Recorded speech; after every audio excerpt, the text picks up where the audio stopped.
Image. La sécurité à l'est de la République. Félix Tshisekedi passe-t-il à côté de son mandat? C'est la question de la rédaction. De son arrivée au pouvoir, le président Félix Tshisekedi avait promis aux Congolais de rétablir la paix dans la partie est du pays. Cette question constitue le cheval de bataille pour l'actuel chef de l'État qui se bat bec et ongle pour réaliser la promesse. Il a juré qu'il ne dormira jamais en paix si ses compatriotes du Nord Kivu et de l'Ituri continuent d'être massacrés. Tshisekedi ne s'est jamais fatigué de le dire, il est déterminé à ramener la paix dans ce coin du pays. Face aux défis sécuritaires, il a pris des mesures qui s'imposent. Félix Tshisekedi a instauré l'état de siège qui a produit des effets positifs. Aujourd'hui, plusieurs bastions des rebelles détruits, la capacité des nuisances des ADF et d'autres groupes armés réduite, même s'il reste encore beaucoup à faire. Tshisekedi a quand même réussi son pari, il faut le dire. Face aux terroristes du M23 soutenus par le Rwanda, c'est un Tshisekedi déterminé à mettre définitivement fin à cette aventure rwandaise qui a trop duré. Contrairement à ce que pensent certaines mauvaises langues, Tshisekedi ne passe pas à côté de son mandat. Il travaille et il est le meilleur, il travaille pour le meilleur et l'avenir de ce pays. C'était encore une fois la rédaction de Congo Buzz. Manix, la question est simple. Tshisekedi passe-t-il à côté de son mandat dans cette crise de l'Est de la République? D'abord, je voudrais constater que la narration de la rédaction du Congo Buzz est tellement très belle. C'est trop beau pour être vrai. Alors que la réalité du terrain, les vrais vécus quotidiens de Congolais sur cette question de la sécurité nous parle d'autre chose. C'est vrai, moi je l'ai toujours dit, que le président Tshisekedi n'a comme chance et opportunité, ne serait-ce que pour sauver son mandat, d'installer la paix dans la partie est de notre pays. Parce que je suppose, même si son bilan social serait catastrophique, mais je crois que cette question qui a dérangé depuis plusieurs décennies d'ailleurs, la partie est de notre pays, le Congo, cette situation qui a créé autant de morts, des millions et des millions de Congolais morts à cause de l'insécurité à l'est du pays, si M. Tshisekedi essaye, ne serait-ce que pour son mandat, installer la paix, je crois qu'il peut avoir le privilège d'obtenir le deuxième larron lors du rendez-vous. Et vous pensez qu'il n'est pas en train de faire ça? Il n'est pas en train de travailler sur ça? Ben, il faudrait regarder l'action du président de la République. Il faudrait analyser l'action du président de la République dans pratiquement tous les volets pour effectivement mesurer l'ampleur de l'implication du gouvernement de notre pays et même du président de la République sur la question de la sécurité de l'Est. Il ne suffit pas que le président dise que je suis prêt à mourir pour l'Est du pays pour que la paix soit installée. Encore que nous savons que le président de la République est le maître des chapelets des bonnes intentions. Encore que nous savons que le président de la République est la locomotive d'un régime de procrastination. Un régime qui promet des choses qui ne réalise pas. Un régime qui commence des choses qui ne finit jamais. Le président de la République a aussi dit aux Congolais que nous allons installer les Kijé à l'est du pays. Ce qui n'a jamais été possible. Le président de la République, ça c'est un constat très malheureux d'ailleurs, on a toujours remarqué une très grande contradiction entre le vœu populaire, le vœu de la population, avec l'actionnariat du président de la République pour la gestion de la chose publique de l'État. M. Tshisekedi, lui, il vient, il dit aux Congolais, pendant que le Congolais disait tout sauf le Rwanda, tout sauf Kagame, lui dit le Rwanda, le Kagame, est un allié important dans le cadre de la sous-région. Kagame, c'est un frère qu'il faudrait pactiser avec lui. Et aujourd'hui, on se rend compte que M. Tshisekedi donne au pauvre peuple congolais raison parce que la faim nous en dit déjà plus. Je regarde le budget. Vous savez, Christian Bossembe, quand on parle de... J'ai essayé de scruter un tout petit peu certaines informations par rapport à notre armée. Il est vrai que lorsqu'on parle de l'armée congolaise ou d'une puissance militaire, il faudrait réunir un certain nombre de critères. Parmi lesquels, il y a les critères, par exemple, de l'effectif militaire, le nombre de soldats d'une armée. Et pour ça, je me suis rendu compte que notre pays occupe la 5e place en Afrique après l'Égypte, après l'Érythrée, après Soudan En termes de du budget Sud. ou en termes de Non, position? en termes de l'effectif. Je parle d'abord du critère effectif militaire. d'accord. Parce que Ensemble, on est huitième. nous sommes 5e après l'Égypte, après l'Érythrée, après Soudan du Sud, et puis après le Maroc. Parce que la RDC a un effectif militaire de 151 000 militaires sur toute l'étendue du territoire national. Encore qu'il faudrait ajouter la récente formation à Kitona, la promotion, je crois, à Anaconda, avec 6 000 soldats comme supplément dans l'effectif de notre armée. Et donc, déjà, du point de vue de l'effectif, nous avons une forte armée. Vous imaginez, le Rwanda, à peine, n'a que 33 000 soldats.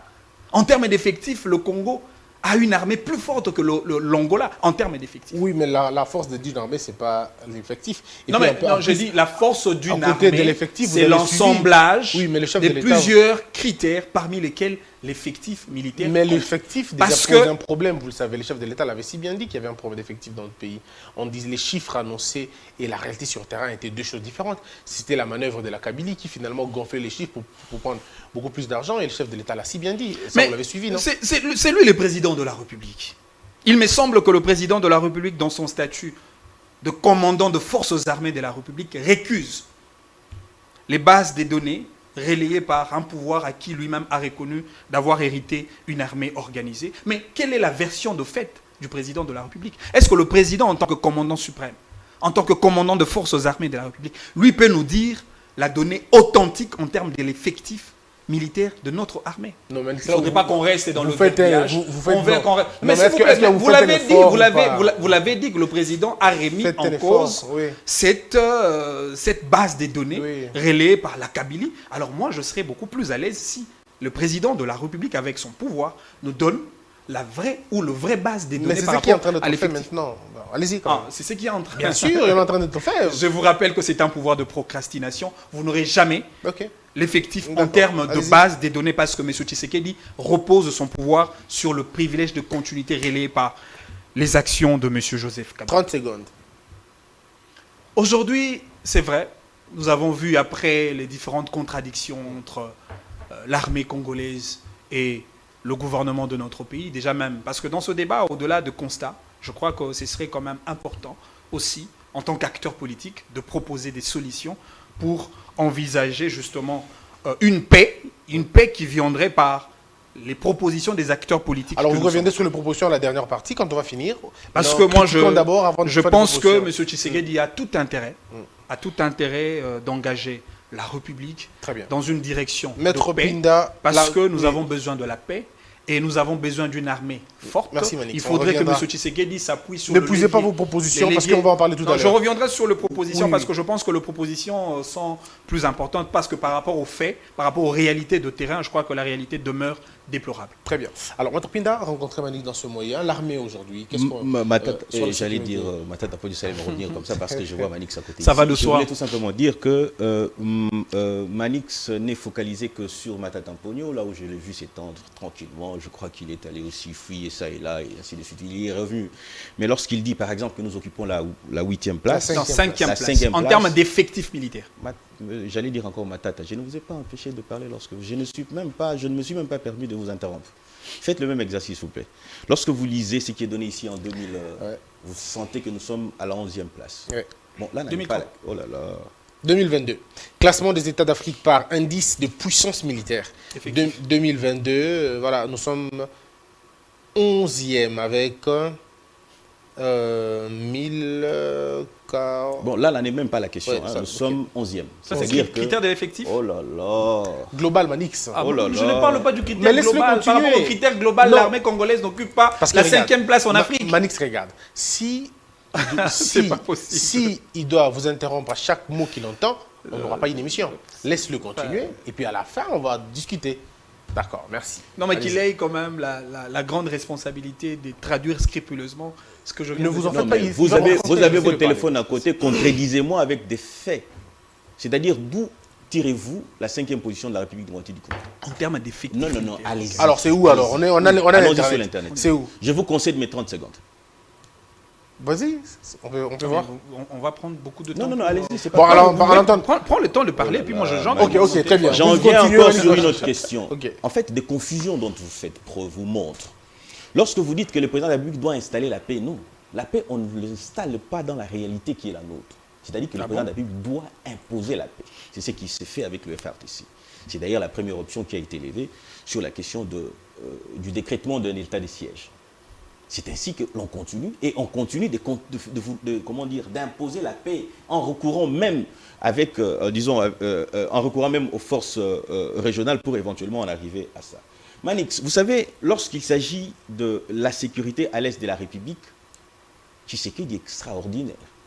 Je voudrais ici évoquer la réalité de ce qui en est, puisque vous vous contentez juste d'une simple réalité, et aujourd'hui nous ne devrions pas en principe évoquer cette question-là si Matata Ponyo avait fait son travail conséquemment. Ici, je voudrais sous-entendre, s'il avait permis à ce que nous puissions avoir une armée conséquente, c'est-à-dire bien équipée, en vertu du principe de la continuité de l'État, nous serions jouis d'une armée qui est à la hauteur de ce que nous entendons. Je ne dis pas qu'à ce jour, l'État congolais est faible, mais je dis tout simplement, prenez son téléphone, je voudrais tout simplement dire que nous essayons de faire ce que nous pouvons avec les réalités sur terrain. Je vous prends un fait. La réalité de ce qui se passe à l'est de la République ne se limite pas qu'à la République démocratique du Congo. Aujourd'hui, par exemple, vous allez vous rendre compte qu'à travers les différents discours qui sont tenus par déclarations ou sorties médiatiques qui sont tenues par la communauté internationale, vous sous-entendez qu'il y a un rôle prépondérant qu'il joue dans cette affaire. Je vous prends un cas pratique. Lorsque, par exemple, aujourd'hui, aux yeux du monde, il est démontré, tous ceux qui font une sortie médiatique déclarent que nous sommes agressés. Mais ils ne le disent pas tel quel. Et si nous sommes agressés, il faille pour eux de prendre une responsabilité, de condamner. Et lorsqu'on condamne, on prend des sanctions. Vous allez vous rendre compte d'une chose, que nous avons des alliés, par exemple. Vous avez les États-Unis d'Amérique, vous avez la France avec vous. Mais ceux-là ne bougent pas. Ils ne bougent pas, pourquoi? Parce qu'ils sont, comme on dit, entre le marteau et l'enclume. Pour qu'on en arrive à cette situation ambiguë-là, qu'il ait fallu que nous ayons une diplomatie suffisamment agissante pour qu'on en arrive à ce résultat-là. Pourquoi je le dis? D'une part, vous avez le Rwanda qui détient les informations, les éléments de preuve de la complicité de la communauté internationale, j'insiste, sur le massacre, sur le génocide des Tutsis, partant du fait qu'ils l'ont accompagné. C'est-à-dire que lorsqu'on a abattu l'avion d'Abiyarimana, par exemple, lorsqu'on a abattu il le lira, il n'y a pas de souci. Il va le lire, et il va le lire. Ne vous en faites pas, Manix. Non, il faut le lire. On va le lire, mais comme je vous ai dit, en fait, si vous permettez, votre article, Manix, parle de l'effectif. Effectivement, justement. Excusez-moi, s'il vous plaît. Dans cet article, on parle de l'armée congolaise serait la 5e. Mais je vous ai dit, c'est sur base des articles faussés. C'est sur base des chiffres faussés. Mais quel est le chiffre vrai? Mais c'est qu'on dit que le travail qui est en train d'être fait maintenant, Mais Manix, vous n'allez pas répertorier l'armée comme je répertorie les agents publics de l'État. Ok, on attendra. Oh, c'est pas possible. On attendra. Et aussi une incise. Heureusement que vous avez quand même eu une incise par rapport à ça. Le président de la République a dit que nous avions une armée infiltrée.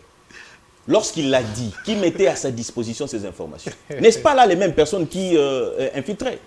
Les personnes qui ont été accompagnées aussi, puisqu'il faut se le dire. Lorsqu'on a l'impression de dire que nous avons une armée infiltrée, nous avons l'impression que c'est de la blague. Et pourtant, cet aspect des choses devrait être réglé par le Premier ministre Matata Ponyo, puisque les militaires font partie de la fonction publique. Qui n'ont jamais été bancarisés en ce moment-là. Qui n'ont jamais été bancarisés à ce moment-là. À l'époque, ils pouvaient régler cette question. Ils ont été après. Après, vraiment. Après lui. Je voudrais... Rien du tout. Hein. Je voudrais ici revenir sur ce que je disais. Donc, il y a une implication de la communauté internationale du fait de leurs responsabilités dans les massacres au Rwanda, dans le génocide rwandais. Parce que nous le savons tous, que cette communauté internationale a accompagné Paul Kagame. Et en l'accompagnant, Paul Kagame est allé outre. C'est-à-dire qu'il a même sacrifié ces ces populations Tutsis pour éventuellement se prévaloir aujourd'hui d'un génocide et éventuellement s'imposer dans le Grand Lac. Mieux encore, il faut qu'on se le dise. Aujourd'hui, la communauté internationale est en difficulté de pouvoir dire clairement que nous sommes agressés. Lorsque vous entendez, vous entendez l'ambassadeur des États-Unis intervenir, il vous dit « Nous constatons la présence des militaires rwandais sur le sol de la République démocratique du Congo, mais ils le savent sur le plan international, que lorsqu'il y a une présence telle quelle, c'est une agression. Mais le porte-parole de la Moscou contredit en disant qu'ils n'ont pas encore de preuves factuelles Quel est le sérieux? Alors, lorsque vous dites qu'il n'y a pas encore de cause de preuve factuelle, oui. Mais qu'est-ce que vous me direz de deux éléments de... Mais c'est justement ce qu'on pose comme non, question. Mais écoutez, mais la question que vous devriez vous poser, celle de savoir, est-ce que la paix à l'est de la République profiterait à la MONUSCO? Mais pas du tout. Même pas au lorsque vous êtes en contact avec les officiels de la MONUSCO, ils vous disent clairement, no guerre, no business. Mais, ce sont des hommes qui viennent pour faire de... Maître Pinda, avant de continuer, comment voulez-vous que les autres pays parlent bien de vous si déjà au niveau de l'intérieur, tous les grands leaders politiques se taisent sur la question de l'agression? Vous n'entendez pas les opposants dire clairement, mais il y en a vraiment peu qui ont le courage de le dire, mais la plupart d'entre eux ne disent absolument rien. Vous entendez encore ici, pendant qu'on est en train de parler agression, ici vous avez des gens qui font la pression pour aller aux élections. Alors comment voulez-vous être crédible à l'extérieur? Mais écoutez, mais c'est simple, c'est tout simplement parce que ces politiciens ne sont pas nationalistes, leurs intérêts sont ailleurs. Voilà. Tout simplement parce que ces politiciens, et ils visent l'échec de Tshisekedi pour éventuellement le remplacer. Mais il faut comprendre une chose, même les chefs religieux. Même le chef religieux, ici, vous savez, la situation de guerre à l'Est, telle qu'avec l'ampleur que ça a pris maintenant, a déjoué un plan machiavélique qui était en train d'être préparé. C'est-à-dire qu'aujourd'hui, les mouvements citoyens rappelés à Kinshasa, pour éventuellement être financés, et vous allez vous rendre compte que pour préparer déjà les décors, il y fallu que le Abbé Ambongo fasse une sortie médiatique pour attirer l'attention de la population vers ce qu'il entend dire l'enfer. Alors, mieux encore pour chuter, Martin Fayulu va sortir. Au lieu de rester dans la logique de la nation, puisque si une partie de la République était amputée à la République, mais ça ne sera plus le Congo. Mais il est dans la logique de la vérité des urnes pour éventuellement aller aux élections. Oui. Et pourtant, un grand acteur politique africain a dit, un politicien sérieux ne se préoccupe pas des élections, mais du sort. Raison pour laquelle j'ai dit, vous posez la question de savoir si Tshisekedi passe à côté de son mandat. J'ai dit tout simplement que Tshisekedi est préoccupé pour rétablir la paix à l'est de la République. Il est préoccupé pour permettre aux Congolais de pouvoir... Et cette question lui tient à cœur plus que son mandat. J'aurais souhaité... Effectivement, je vais vous démontrer encore un fait de la distraction qui est montée par nos amis de l'opposition. Oui. En principe, à ce jour, l'on devrait... À ce jour, j'insiste. Nous devrions être préoccupés par d'autres questions. Nous venons de perdre une bonne partie de 650 milliards que nous devrions avoir. À l'époque de Matata Ponyo et de Joseph Kabila, cette affaire serait passée sous obscur. Et aujourd'hui, de quoi il s'agit? Vous êtes sans ignorer que le ministre des Hydrocarbures a mis en vente aux enchères 16 blocs pétroliers, qui devaient nous rapporter 650 milliards de dollars. Imaginez le bond en termes de budget que nous aurions fait. À ce jour, le Greenpeace est intervenu pour dire que 9 de ces blocs-là étaient sur un domaine commun humanitaire. C'est-à-dire que l'Occident a trouvé un obstacle pour nous effréner d'avoir suffisamment assez d'argent pour équiper conséquemment notre armée, pour nous construire des hôpitaux. Et ici, l'on aurait souhaité que nos amis de l'opposition soient sur cette question-là, qu'ensemble nous puissions organiser des marches. Pourquoi? Parce que c'est l'essor de la nation qui serait, sur le débat. Merci, on a terminé ce débat. Manix, c'est vous qui avez la parole de la fin. Manix, vous avez vu une des vidéos, et je ne sais pas, d'abord moi j'ai suivi votre Twitch, c'était très encourageant. Vous êtes de l'opposition, mais vous avez accompagné, vous continuez à accompagner l'armée congolaise, c'est une très bonne chose. Mais aussi, Manix, que dites-vous de ces citoyens congolais qui tiennent des machettes, cherchant les Rwandais dans les véhicules, cherchant des Rwandais par-ci, par-là, et c'est une guerre maintenant contre les autres. Qu'est-ce que vous en pensez? Vous savez, Christian Bossembe, sur cette question de l'Est, moi je l'ai toujours dit, je n'aime pas aborder cette question sous la casquette d'un acteur politique, au format des partis politiques. Parce que je pense que le débat autour de l'armée congolaise, c'est un débat qui n'appelle pas au clivage politique, aux tendances, aux décorations politiques, pour dire voilà, la responsabilité reviendrait à l'opposition ou non, et non à ceux qui détiennent le bâton de commandement de la République. Alors que cette opposition, nous l'avons vu, elle était sur terrain, elle a soutenu le FARDC à travers les différentes marches. Or, le parti même qui tient le pouvoir entre ses mains n'a même pas réalisé une activité politique dans ce sens-là, de soutenir le FARDC. Deuxièmement, je vous ai dit tout à l'heure, c'est vrai, on parlera de l'armée, on parlera de comment on peut installer la paix dans notre pays, mais attention, pour installer la paix, il y a des conséquences, il y a des logiques que nous devons respecter. Vous ne pouvez pas gagner la paix gagner la guerre contre le Rwanda si vous n'avez pas un budget important, si vous n'avez pas alloué de sommes d'argent importantes pour accompagner votre armée. C'est comme ça que je vous ai dit, au-delà de l'effectif, comme l'un des critères pour avoir une armée puissante, il y a aussi la question du budget. Regardez le budget national tel qu'est présenté par le Premier ministre Samalou Kondé. À peine 3,95% pour l'armée, évalué en termes de 400 millions de dollars. Alors regardez les défis. Ne serait-ce que si vous prenez par exemple l'effectif des 151 000 soldats, vous prenez en termes de salaire, si nous prenons la moyenne de 200 $ par soldat, vous allez vous rendre compte que le budget alloué pour l'armée congolaise ne peut que servir, ne serait-ce que pour le besoin salariaux. Alors quid alors de matériel, de la logistique que nous devons mettre à la disposition de notre armée pour gagner la guerre contre le Rwanda? On aurait fait ça avant, on serait très loin. Il y a assez de compartiments dans la justice de notre pays. Il y a le corps médical militaire qui existe. Il y a la justice militaire qui existe. Nous devons acheter des avions, nous devons acheter des hélicoptères. Et tout cela, c'est grâce à un budget réel, un budget conséquent permettant à la RDC effectivement de pallier à des différents problèmes liés à l'insécurité. Et surtout que dans le programme, Oui, vous répondrez. surtout que dans le programme Samalou Kondé, parmi les priorités, la question justement de l'Est, la question de la sécurité faisait partie des grandes priorités du programme Samalou Kondé. Nous avons vu ici une commission parlementaire sécurité et défense. Lorsqu'ils ont fait le travail autour de la couverture de la période d'état des sièges, ils ont évalué un budget pour accompagner effectivement cette période d'état des sièges avec une enveloppe de 500 millions de dollars et le gouvernement en avait disposé à peine 33 millions de dollars. Encore que nous avons un gouvernement qui prêche des paris, une série de détournements de fonds publics de l'État alors que l'armée congolaise a besoin de l'argent. Vous avez parlé d'un groupe d'individus qui utilisent des machettes. Moi, j'ai toujours... Je crains que ce soit aussi de la manipulation. On ne sait jamais, ces gens sont tellement terribles. C'est parce que le gouvernement congolais, dans cette période, n'arrive pas à assumer ses vraies responsabilités en tant qu'un État police. Pourquoi?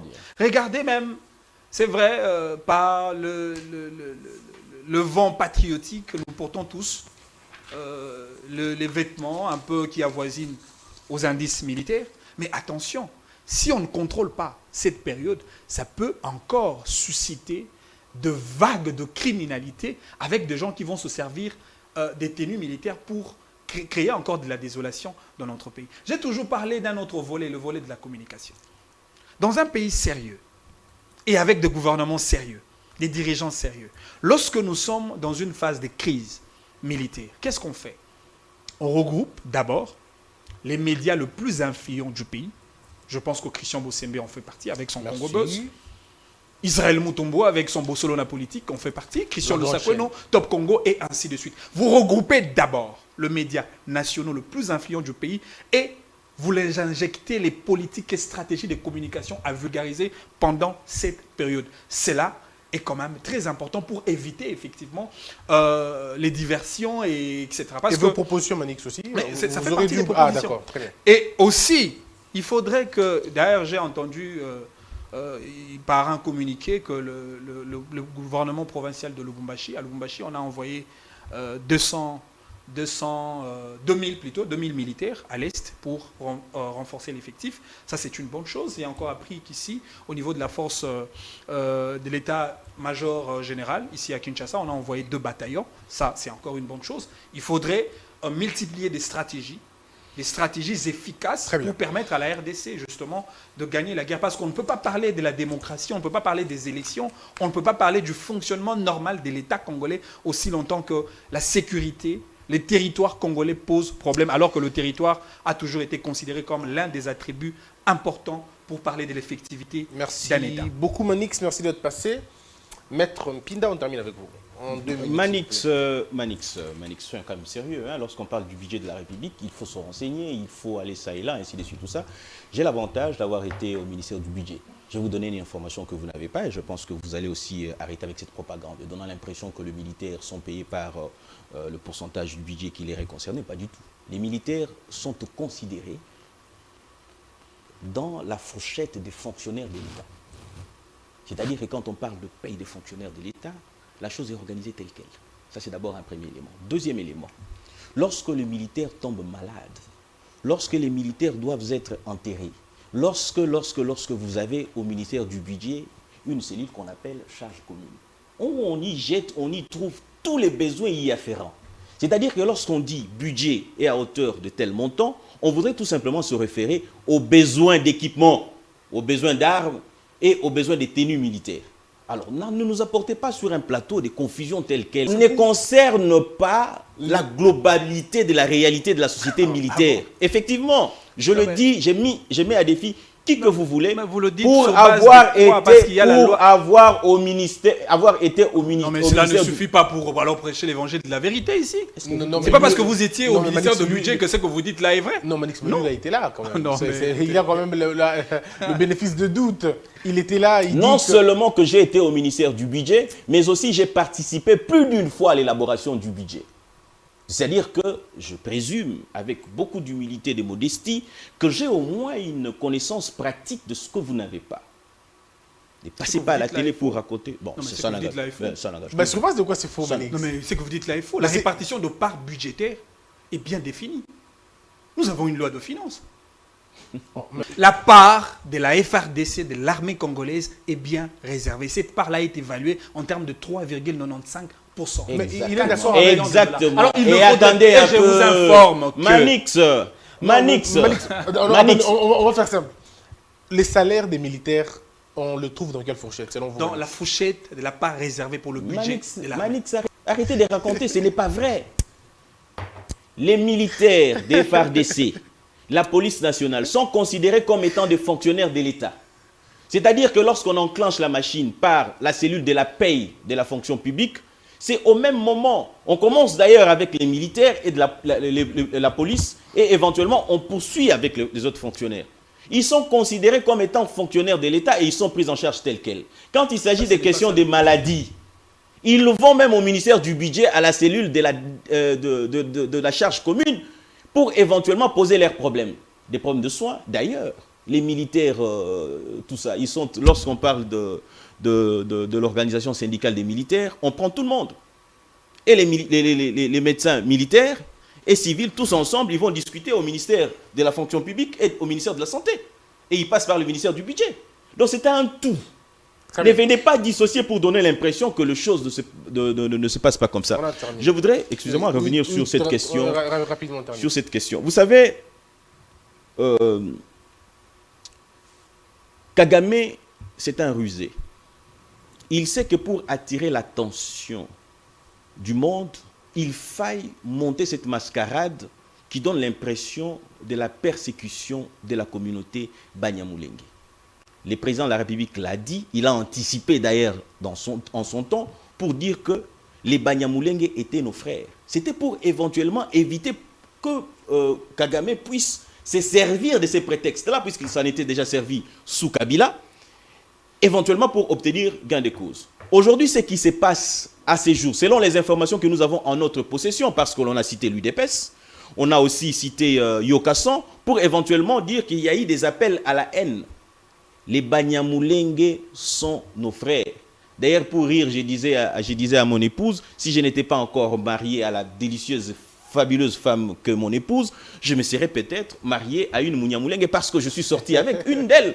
Donc c'est pour dire tout simplement que les Banyamulenge sont nos frères et le Rwandais, nous n'avons pas de problème avec eux. Nous avons des problèmes avec Kagame qui nous convoite et qui voudrait avoir une portion de notre territoire. Et sur cette question-là, je pense que tous les Congolais devaient être unis.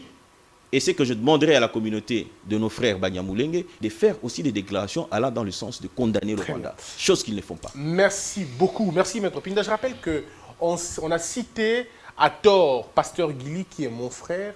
Guili n'a jamais tenu de propos incitant à la haine ou à la... non, comme on dit en lingala, ils ont lokuta, Guili, atikala jamais kobenga batoba simba machette, batoba bomana, Donc,